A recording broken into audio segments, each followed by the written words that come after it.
Hello guys, আসসালামু আলাইকুম। New blog নিয়ে আসলাম আপনাদের মাঝে। এখানে আমি 250 গ্রাম বুটের ডাল নিয়েছি, সুন্দর করে ধুয়ে নিয়েছি।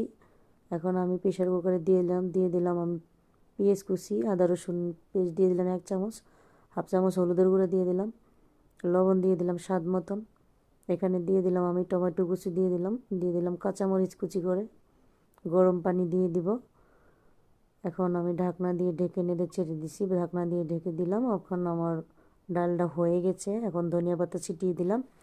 এখন আমি কড়াইতে পরিমাণ মতো তেল দিলাম, কতগুলো আমি শুকনো মরিচ ভেজে নিব, কতগুলো আমি ডালের সাথে দিয়ে দিব। এখন দিয়ে দিলাম তেজপাতা, আবার কিছু শুকনো মরিচ দিয়ে দিলাম, একটু ভেজে নিলাম। দিয়ে দিলাম আমি রসুন, থেতো করা রসুন দিয়ে দিলাম, পেঁয়াজ কুচি ভালো করে ভেজে নিলাম, সামান্য মরিচের গুঁড়ো কালারের জন্য দিয়েছি। তো আমার ডালটা আজকে কেমন হলো অবশ্যই জানাবেন। তো ইউটিউব থেকে যারা দেখছেন তারা অবশ্যই আমাকে সাবস্ক্রাইব করে